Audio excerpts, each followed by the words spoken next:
यानंतर बघूया जिल्ह्यांच्या बातम्या। अमरावती जिल्ह्यातही सोयाबीनचे दर घसरले। फक्त तिवसा इथल्या केंद्रावरच सोयाबीनची हमी भावाने खरेदी सुरू। 3 तासात 200 क्विंटल सोयाबीनची खरेदी। छत्रपती संभाजीनगरच्या जायकवाडी धरणातून रब्बी हंगामासाठी पाण्याचा विसर्ग सुरू। सलग 15 दिवस पाण्याचा विसर्ग सुरू राहणार। 41,000 हेक्टर क्षेत्रावरील शेतीला फायदा होणार।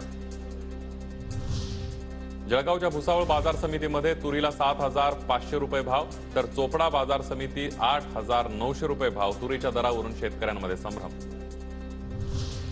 भंडाऱ्यामध्ये आकांक्षा धान खरेदी संस्थेकडून 6,032 कोटी रुपयांचा अपहार। पणन अधिकाऱ्यांच्या तक्रारीनुसार अध्यक्ष आणि संचालकांसह 16 जणांवर गुन्हे दाखल करण्यात। अहमदनगर पालिकेच्या पाणी पुरवठा विभागाचा वीज पुरवठा खंडित। मागील 48 तासांपासून पाणी उपसा बंद। पुढील 15 दिवस शहरातील पाणी पुरवठ्यावर परिणाम।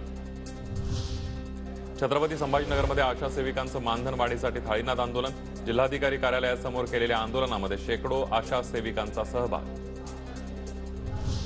अहमदनगरला उद्या ओबीसी एल्गार मेळाव्याचं आयोजन। मेळाव्याला मंत्री छगन भुजबळ, बबनराव तायवाडे, गोपीचंद पडळकर, राम शिंदे यांच्यासह नेते उपस्थित राहणार।